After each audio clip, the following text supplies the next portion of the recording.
Coach, we'll start with you. If you can just give us an opening statement on just sort of getting to Atlanta and the transition into bowl week and how preparations are going so far. Yeah, thank you.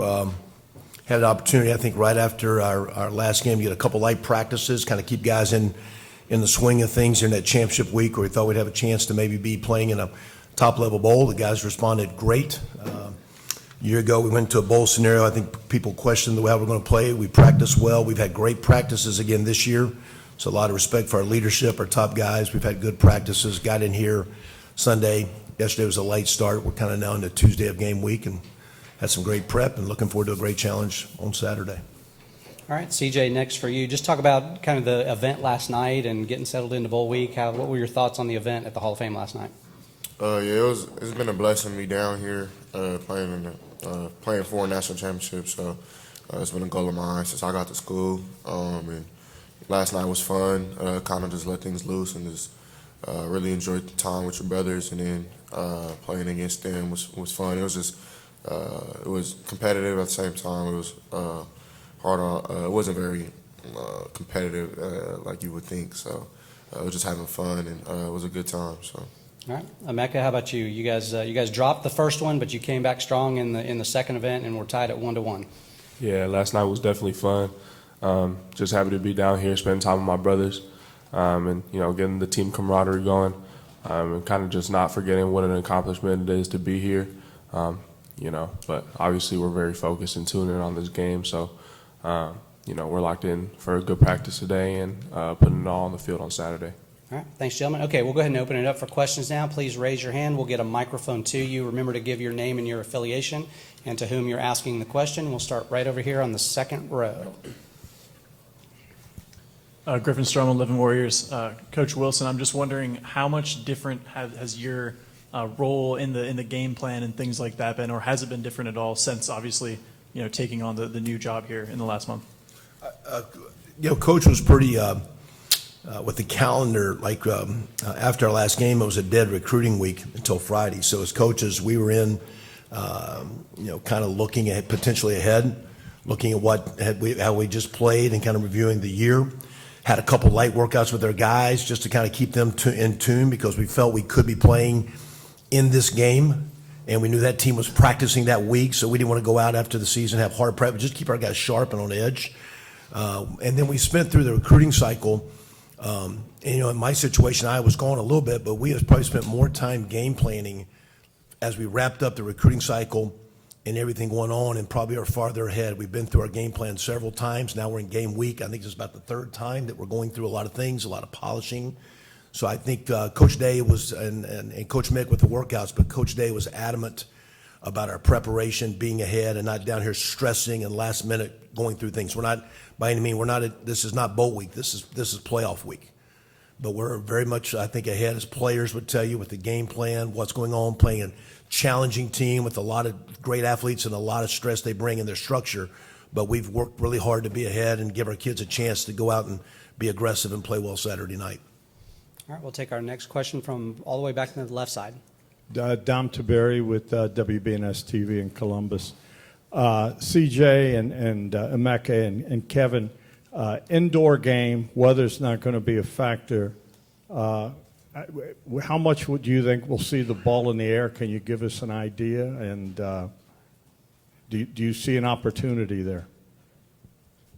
It's definitely a good feeling, not knowing that you don't have to deal with weather coming from Columbus or the Big Ten, where you're playing the Midwest, the majority of the time, or the East Coast, where weather is always a factor. So whatever it takes to win, I feel like is what we're gonna do. So if that's throwing the ball, if that's running it, if that's having a punt, whatever the case may be, we just want to win the game. So really just focus on that, just execution in those type of scenarios. And yeah, I think that definitely is a good thing to be playing in a really nice stadium. I think the atmosphere would be cool, so just really excited to play in that. All right, staying on the left side here in the third row. Jordan Hill with Dogs 247. Question for Kevin. A lot of talk about Georgia's tight ends, Brock Bowers and Darnell Washington. How unique is that challenge of trying to stop two tight ends of that caliber, and what stands out to you about those two guys? You can hit Coach Knowles, and I just we're all kind of spread offenses. The game has evolved. I think, though, the last 5, 8, 10 years in college ball, if you don't have good tight end play, your quarterback's either going to have to throw it a whole lot or run a whole lot. And I think the tight end position just takes a lot of stress. And we have two of them. You can balance up either side of the formation. You can add width to one side of the formation when you put them in tandem, let alone guys like they have, which we do too, in the way Cade and Mitch and G has played. Those are, I think, the quarterback is what makes it go. You can do what the line can block. The receivers make, and the running backs make the dynamic plays. But I always felt in our world the tight end position connects the offense together. And I think both groups will be huge Saturday night as both teams attack each other. All right, staying on the left side one more time in the back. Yeah, Clay Hall, ABC 6, Fox 28. CJ, keep reading about how you were recruited by Georgia and Coach Smart had an in-home visit, et cetera. How did you regard them? How close was it? Were you high on the Bulldogs? Yeah, I had a great recruitment with Georgia. I went on an official visit, and then I did have an in-home visit with him and Coach McGee. I think it was one other coach too. But yeah, it was they were very respectful. I enjoyed my time up there, met some of the players, and I think some of them still play for them now. So I have respect for them, and I think they have respect for me. I got to see him up at the Heisman with Stetson, so I got to talk to Coach Smart a little bit. He's a good dude, definitely a great coach. So nothing but respect from both sides, I feel. And it's kind of come around full 360 to be playing them now. So I'm excited to do that. And it was close, but I'm glad where I went, and I'll ride with that till I die. So, yeah, they were like second in my recruitment, but I feel I made the right decision to come into Ohio State. All right, right side is stepping up. We'll go right here in the front row. Yeah, Brooks Austin with Dogs Daily. CJ, I'm just curious, a coordinator change midway through the season. How have you and Coach Wilson gone about, establishing being on the same page, and where would you rank kind of your comfortability, just a month in? There's no change. Coach Wilson has been doing the same thing he's been doing since I've been at school. They always find a clean game plan for us. So that's for the outside world that think that's confusing. Or Coach Wilson's been there every time I ask for him or need him or need something. Coach Wilson's there, so it's no confusion. That's probably for you guys. We've been doing the same thing that we've been doing. So, but yeah, he does a great job. I think he'll do a great job at Tulsa, and I told him that. He has that aura of a head coach, so I'm excited for him to go up there and do his thing. All right, we're going to go back over to the left in the third row.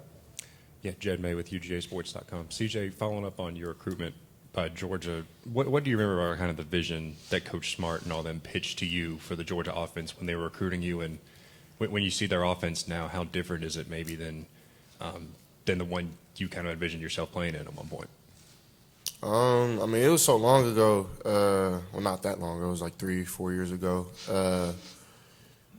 Kind of seems long ago. But, they were more so on the side of passing it a little more, because I think I am dynamic when it comes to throwing the ball down the field, staying in the pocket, working things like that. And, of course, they knew they were getting Darnell, who was in my class. And then they've always had a great defense with Keeley and dudes they had back then. So they were really excited to have an offensive attack as well as a really good defense. So that was kind of the pitch. And then Coach Cooley, who was the quarterback coach at the time, loved how kind of my footwork was and how I could still extend plays and make plays on the run and do things like that. So that was kind of the pitch. All right, next we'll go over here, fourth row on the right. Coach Wilson, Anthony Dasher, UGAsports.com. Just wondering how much you knew of Jalen Carter before you started turning the film on to prepare for this game, and now that you have, what are your impressions? Well, one of the impressions are they have a lot of tremendous players. Always have. I think it just starts with their coaches, the way they recruit, and the emphasis of defense and the passion. A lot of times when you put on tape, you see great players. A lot of time when you put on tape, you see scheme and structure.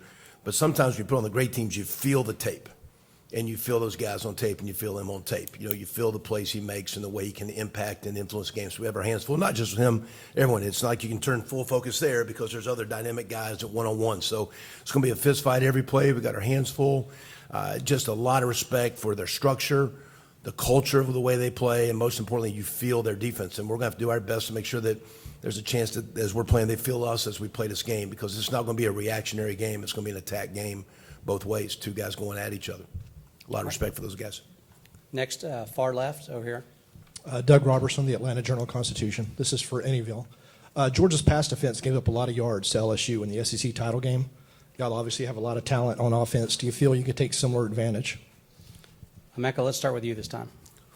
I'm very confident in the talent we do have on offense, and I feel like when it comes to us playing any team in the nation, I feel confident with our guys and our ability to sling the rock. So, like CJ said, we're going to do all it takes to win, whether that's running or passing, but we're definitely aware of the talent that we have, and we're going to look to exploit it and make big plays whenever we can.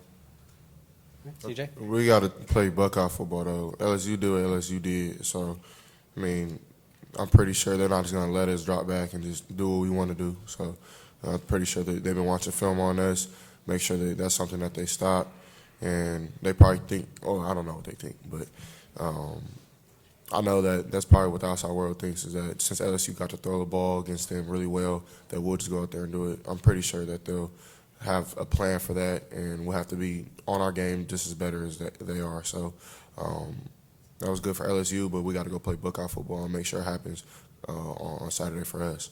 All right. Coach? Yeah, I just think, you look at those stats, but the result of the game was, they won the game by 20. So that wasn't necessarily the formula to win the game. And you're going to have to make plays in both phases, and third down conversions and short yardage conversions, score zone conversions. You look at the history of championship football games, there's not a lot of 9-7, 13-10 ball games. And we got two great defenses going at each other, but there's playmakers on offense, and when you look in the big-time plays, you got to score points. So we got to find a way not to have just yards passing or running. We got to find a way to get the ball in the end zone if we want a chance to win this game. All right, next we'll go halfway back here on the right on the aisle. Dan Matthews, 6A The Fan here in Atlanta. Do you guys feel like you've played a complete game this year, or as close to as possible? And if not, what do you think has kept you from that? All right, start with Coach this time, please. Yeah, we've played well. Complete game. I think you're always chasing perfection, which you never get. Only one perfect thing's been on this world, so you're chasing that. You're chasing it hard, and the game's not a game of perfect. And playing your best is your ability to just overcome and keep swinging and swinging and swinging. So we've gotten there, but I think our best is in front of us, and the way we've prepped, we're going to have a tremendous challenge. There's going to be some challenging, ugly plays Saturday night, but to get the outcome, we're going to go at it. And to me, that'll be, have we played our best game, is how hard down the stretch in the big games we can play 4 quarters as hard as we can. Not trying to be perfect, because it's not going to be, and it doesn't have to be, but it has to be all we got. And that'll be, again, the challenge Saturday night, to say, okay, we played our best. I think we have a quote in our room, the old Theodore Roosevelt, where the critic goes to the one in the arena. I think Saturday night we can look at the arena when it's over and look at these men and say, hey, was that our best, and is that what it takes to win this game? All right, next we'll go on the left side on the aisle. Yeah, Jacob Benge with the Lantern. Just following up on that for Emeka and perhaps CJ, to hear your offense has to play its best football against Georgia, and for Emeka, when you think about yourself and Marvin, your first seasons as starters all the way through, what do you think about when you reflect just playing with Marvin, yourself in the lineup with CJ throwing you the ball? Just when you reflect on the season now that you're here, what do you think of first, and what do you and Marvin have left to show? I think it's all conclusive. We have to play a complete game like you guys were talking about, in terms of, not just pass catching, but run blocking, making sure there's little to no mistakes, getting our play calling, and, just being great leaders. We always felt like Zone 6 has been, kind of one of the position groups on the team who has stepped up in big scenarios and made big plays. Not saying that anyone else can't do it, but, sometimes it's, we like to be the guys in those scenarios. So just making sure we're able to make those plays, and because, we're all confident in, the line being able to hold their blocks and the running backs doing their job, and CJ being able to, be a field general out there. So, and so what me and Marvin think, we're just, continue to stay locked in, and making sure we have everything down pat, and we're going to give it our all on Saturday. All right, next right here in the third row on the right. Charles Odom with AP. For Coach Wilson, Georgia's gone with a committee approach at running back this season, and you have had to utilize your depth as well. How much of that has been by design? How much by necessity due to injury? And can you talk about Mayan Williams and how I understand he's had to deal with a leg injury, how he is for this game. Yeah, it's most of it's been originally by design, but then with the injuries that we've had a couple times, those guys, they've all practiced well. Mine had a really good go yesterday, the most work he's had to date. And as we build through this week, I think we'll see those guys playing and playing well. But I think you need more than one back. You need two, sometimes three to play through the season. You need it to play through the games at receiver. Emeka and Marvin have got a lot of targets, a lot of notoriety, but they'll tell you we need receiver number 5 and 6 in every game stepping up playing championship football. So, there's not a starting 11 on our football team. We got about 17, 18, 19 guys really contributing at all those key spots. So the running back is a little bit like Georgia's, like a lot of good teams are playing 2 or 3. This year we've had to evolve where some guys have been in and out due to some of the minor injuries we've had. But going into this game, we're at full force, and those guys are going to need to take care of the ball and run as hard as they can. They're going to have to make some tough and some ugly yards in this game to keep us on schedule. All right, we've got time for a few more in this session with this group. Next question. Okay, let's go right here on the right. Question, Joey Coffin from the Columbus Dispatch. Kevin, for you personally, what's it been like to manage all the responsibilities you have, coordinating the offense, the game plan for this game, your new job, last couple of weeks? Just is that tough to juggle? Other coaches I know, like Jeff Halfley did it in 19, but just what's it been like from your perspective? Good. And I don't want to talk much about it because really the recruiting days that we had when the guys were recruiting, I was kind of dealing with the new opportunity. When we weren't recruiting, it was back here like I was here. I've been here since last Thursday. So now, pushing about 12 days directly with the team all the time. And really what's different from years ago is when there's a coaching change, you have to recruit your team so that everybody doesn't jump in the portal. So that was the issue, is like just trying to keep the guys on board. But I'm very compartmentalized. These guys know this. So when I'm on practice, it's all practice and it's full throttle. We're in the meetings. It's all meetings. So, there's probably 70% of the time has been on this bowl game. And the extra time's been late at night, like last night about 9:30. We started yesterday morning, about 7, got rolling. About 9:30 last night, I actually got to a couple things revolving about next year's job. Everything is with these guys.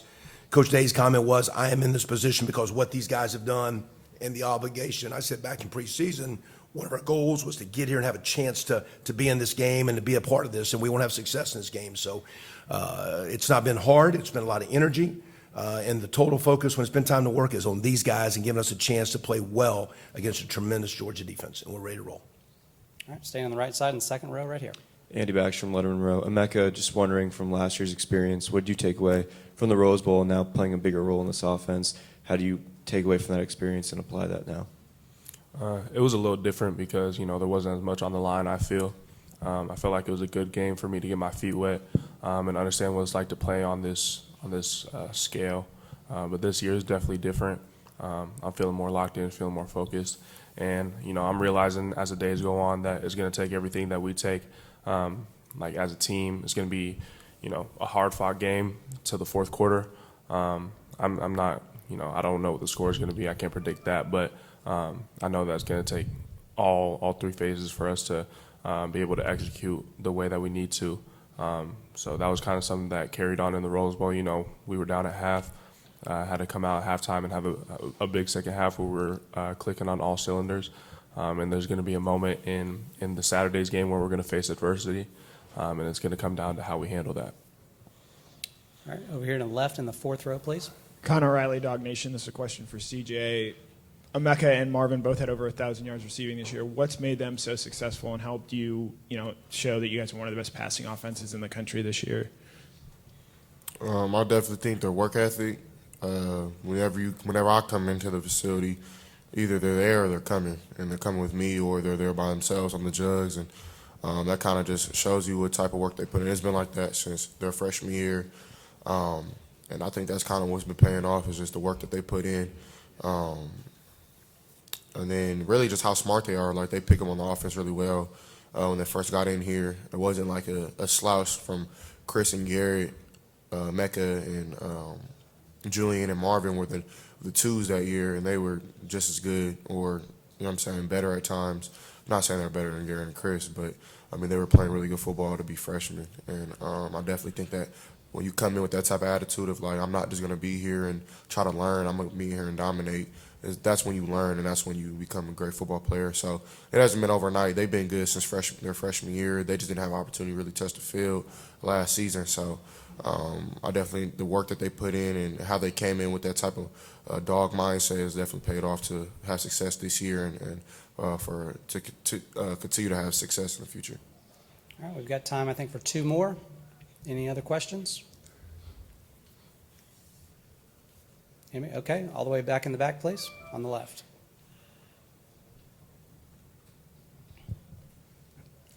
Dom Taberry, WBNS. You guys are underdogs in this game. Have you embraced the underdog role, and do you understand the history of being an underdog for Ohio State in games like 2002, 2014? Coach, start with you, please. I don't know if we've talked as much about that. It's just the opportunity in front of us, Dom, and responding and practicing and prepping. We just had a question about Marvin and Emeka and CJ. Those are hands down maybe two of the best practice players on our team. And when guys practice and prep, and so to me, I have a lot of respect for, it's a prideful group, a prideful program, no matter what the underdog or spreads or all that stuff is, I guess, Dom. But I think our guys just take a lot of pride in chasing greatness and the way we prepped and prepared. And I think our guys are looking forward to the opportunity and challenge that Saturday presents. And I just enjoy walking on the field with those guys and the way they go about their business to give ourselves a chance to have success. It's a great group to practice with. All right, CJ, thoughts on being the underdog? This is football, so you got to go play football. I don't really think I haven't really put no thought to it. Like at the end of the day, I feel like we still Ohio State, we still the Buckeyes. So Georgia for a reason. So I definitely think that. Even talking to some of those dudes that I know on their team, it's been respect. I don't think that. I wouldn't say that I feel like an underdog. I don't feel like. I do feel like people are counting us out, but that's fine. We've been counted out plenty of times. I'm pretty sure people have counted Emeka out in his life, and people have counted Coach Wilson out in his life, and people have counted me out. This isn't nothing new. I definitely think this is the path that God wanted us on, and I'm just rocking with that. So if that means that we the underdog, I'm cool with it. It's time to just mask up and go play football. All right, and close it out with Emeka. You can look at the rankings and see that we're number 4, and look in the past and see what the past number 4 Ohio State team did. But at the end of the day, Georgia's a phenomenal team. They're 12-0. It's hard to go undefeated on a season, and they're the number 1 ranked team right now. But I can't speak for everyone. But for me personally, I don't feel like underdogs. There's never been a time where I stepped on the field and I felt a severe disadvantage to the player across from me. I haven't played Georgia yet, but I feel like with the confidence that we have as a team and our ability, like CJ said, we've been counted out before, so it's not nothing new to us. So we're just going to go out there on Saturday and play football like how we know how to play football.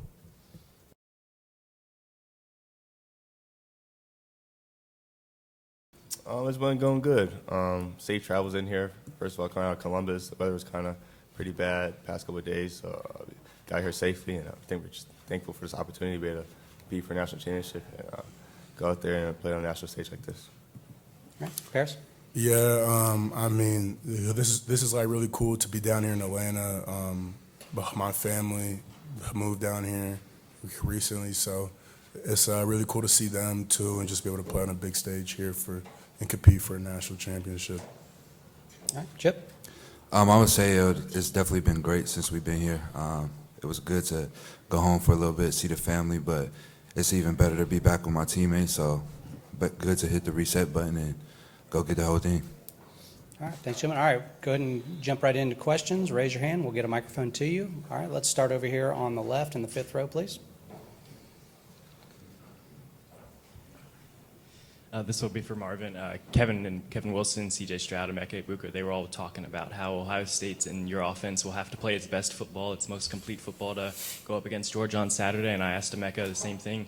When you think back on your season, your first season as full starter all the way through, and you reflect on your moments with Emeka, what do you think of? What comes to mind? And what do you still have to show as a wide receiver on Saturday against Georgia? Yeah, I think we had a lot of fun this year. Just going out there playing with each other, playing with the brotherhoods, things like that. So definitely had a lot of fun. Obviously, we didn't complete any of our goals this year yet so far. So obviously, still a lot of work to be done. Just go out there and have fun and compete. All right, third row on the left. And Jordan Hill with Dogs 247. Question for Paris. What stands out to you about Georgia's defensive line and just the challenge going up against those guys on Saturday? Yeah, they have a strong defensive line, and I believe that's probably one of the strongest units on the defense, of course. And I think it's like a matchup game up front. I think, of course, they have Stackhouse and Carter, and, they have 13, 33, and 90 on the outside that rotate a lot, along with 32. And I think that's a solid group, and they rotate a lot, and I would say their twos are almost as good as their ones. So I think it's a respectable matchup. Is definitely not, there's not anybody on their line that you overlook in terms of doing your preparations for. All right, next we'll go right here in the front row. Marvin, Evan Kroll with Dogs Daily. You carry the name Marvin Harrison. Your dad played in a lot of big football games, but this is kind of your first opportunity to show not just the college football world, but the entire world who you are. What do you want the world to know about Marvin Harrison Jr., not just Marvin Harrison? I'm my own player, first and foremost. My dad, he did great things, but I'm just trying to be myself and go out there and make a name for myself and be the best receiver that I can be. Yeah, Brooks Austin with Dogs Daily. Paris, you rattled off all those defensive linemen. How do you go about studying 6, 7 different guys? And are you taking their best move? Are you seeing where their weaknesses are? How are you going about evaluating each individual opponent? Yeah, so usually during regular season, I only have about 4 days to do so with like a lot of guys to look at. So for me, I like to look at maybe their last 5 games, or what I would think their best 5 opponents, or if there's a tackle that I respect for another school they played, then those would be the big games that I study a lot. But in terms of the bowl time, with all the days off that we had, I feel like I was able to take a look at all their games a lot while still, having the focus on the tackles that I thought were probably the best matchups that gave me the best looks at, how they played. All right, far right side over here. Hey, Sarah Spencer with the AJC. My question's for Marvin. When you look at this Georgia defense, what are the biggest things that stand out to you, particularly what's jumped out to you on film about this Georgia secondary that you'll be going against? Yeah, they play very fast, they play physical. I think one thing, they have a lot of confidence in themselves to make plays. That's what great players have. Confidence in themselves that they're going to trust their instincts and trust their abilities to go out there and make plays, and they've made plays all year for them. So you're just going to have to match their energy, whether that's in the run game or the pass games. The receivers have to go out there and make plays and compete. All right, all the way back in the left. Yeah, Marvin, Dom Taberi, WBNS TV, back in the back. How are you, my friend? Good, how are you? Just your feeling about playing indoors. The weather's not going to be a factor. It's going to be a fast track. Does that give you guys a little bit of an advantage with the weaponry you have on offense? I wouldn't necessarily say it's an advantage because they get to play indoors too. And if anything, they played in the stadium more than we have. So I think the advantage would go to them. But it's definitely nice to be able to play indoors, and weather's not going to be a factor. In the pass game, we kind of do what we want to do. Next question. Where are we going next? All right, right here. Cody Chaffins from Fox 5 in Atlanta. I mean, anybody can answer, but Georgia, their last half that they played was against LSU, where LSU put up a lot of yards and a lot of points. Is there anything in that can be a blueprint for you guys as you get ready for Saturday? Chip, let's start with you this time. I think that whole game, it was just a good game to overall analyze.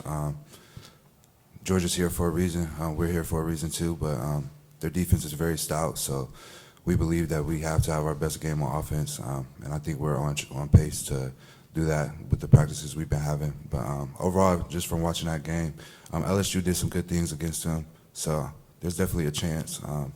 Coach Day always preached, it's always a chance. Just no matter how hard you work, it's always going to be a chance when we show up on game day. All right, Paris? I agree with Chip that watching the game, there were a lot of things like the blueprint that they use to gain yards, but also I feel like the main thing that I look at is to do exactly what some team, to do like the opposite of what the teams did, right? So there was a lot of clips I watched where there was a breakdown in the run game immediately that resulted in the negative runs, and maybe there was a lack of protection from one of the guards really early on. So I think looking at those, for me as a lineman, I like to look at the negatives as a lesson to learn before it happens. So I think those things that I saw from that game in particular were great lessons, not just for myself, but for the entire offensive line room, for this game. All right. And Marvin? I think at the end of the day, we just got to go out there and play our own ball. Obviously, LSU did what they did, and other teams like Missouri who gave them a good battle, played their game. So I think we just got to go out there and play our game. We have confidence in ourselves that we're going to make things work and go out there and compete. So I don't think we have to take too much from other teams. Obviously, we have to watch the film and see how other teams succeeded, but just worry about ourselves and know what we can do. All right, let's stay on the left side all the way back again. Dom Tiberi, guys, this is for all of you, WBNS TV. I'm not sure if you guys are aware, but you are underdogs in this game. It is a home game pretty much for Georgia. We are in Atlanta. Do you feel like it's you guys against the world in this game? How big of an advantage is that for Georgia? Marvin, start with you this time, please. I think we kind of always thought it was Ohio against the world, even before this game. So nothing really changes. I know me personally, I'm glad we could play them, in Atlanta, in their kind of home arena. I kind of always like being, the villain and the underdog going into the game. So I'm definitely excited to be able to do that. Paris? Yeah, I agree with Marvin on that. That this is how you want to play Georgia here at their house, pretty much. So, and yeah, since I've been here, it's pretty much been Ohio against the world. So I think this game even exemplifies that as well, with the circumstances, what you said. All right. Chip, thoughts on being the underdog? I think overall the team likes it a lot. At this point, we have nothing to lose, so we're just here for a reason. I think everybody counts us out, but at the same time, this is what you take on the Buckeye name for. So we're all here to put our best foot forth and just go win the whole thing. All right, we're going to go in the second row right here on the right. Andy Bax from Letterman Row. This one's for Chip. Do you feel like a different running back now that you have switched and played linebacker full time? And like, what did you take away from that experience? Do you see defenses differently? How did that influence you? I feel like it's definitely helped. Everything happens for a reason. Ultimately, first didn't come here for running back just because it was the biggest offer on the table for me at the time. But I definitely feel like it helps every time when I'm scanning every play. Definitely grateful to Coach Knowles and Coach Coy for the time I did spend in the room, but I'm also grateful for these guys that I have on offense. Ever since I've been back on offense, it's just been getting nothing but praise and confidence from my teammates, and that ultimately helps me. But I've just been grateful to be back at this position and ultimately doing whatever I can for the team. All right, right here in the front. Yeah, Brooks Austin with Dogs Daily. Big Ten versus SEC. The word physicality gets brought up a lot in these types of matchups. Have you guys been doing anything to, quote-unquote, ramp up the physicality in the month leading up to this? And is that something you can instill within a month, or is that something you've worked on all year? Marvin? Marvin, start with you, please. Yeah, I think this is how the game of football is played. Got to play it, in a physical way. I don't think we've really done anything different than we've been doing all year. We kind of have emphasized physicality throughout the whole, all season, leading into this season. Starting my coach from making the weight room, and just the kind of the practices and drills we kind of did, over time, kind of prepared us for this moment. So I want to say if we did anything different, you just got to go out there and play physical, but it also takes a lot of technique and skill to win the games just as well. So it's going to take a collective of things. Yeah, the physicality is the most important thing, is the biggest factor in this game, but by far. And I think as an offensive lineman, that is the best thing to hear, knowing that the only factor, the best way to compete, for, Chip and for Marvin to do their job, is for me to just out physical the guy across from me. You know what I mean? Like, I feel like during this bowl prep, we've put in a lot of time trying to work our skill and our technique and our discipline. So when it's time, for us to be out there, it's a second nature, and then all we have to do is to rely on just being able to go after a guy in front of you. You know what I mean? Because that's what it's going to take to beat them. All right, Chip. I feel like when you're a Buckeye, this is all you ask for. Our schedule or our practice plans have been divvy. The main thing in our program is toughness and fight. So I feel like when it comes down to the nitty-gritty and you telling us that's all we got to do, that's what we're confident in, because that's where we go back to the basics and we just going back to the building blocks. That's all the mat drills, that's all the winter workouts, and that's everything we put forth in to get here at this very moment. So I feel like giving us that advantage, we're definitely comfortable with that. All right, time for a few more. Next question, where are we going?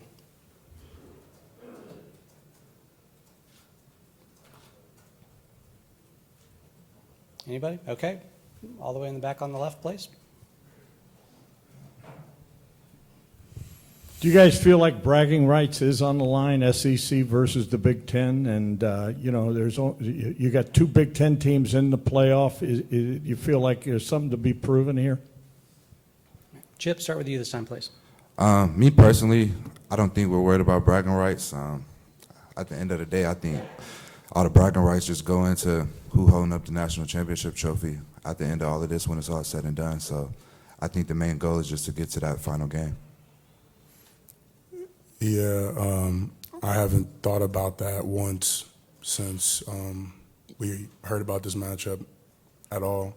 I think the only thing that's been on our minds is Georgia. And I think, for it to be anything else in the Big Ten and SEC is not necessary. Yeah, I'm just going to echo what they said, really. This is like conference football right here. No matter who, Big Ten, SEC, ACC, Pac-12, Big 12, whoever is playing, it's just going to be Ohio State versus Georgia. All right, time for a couple more. Next question.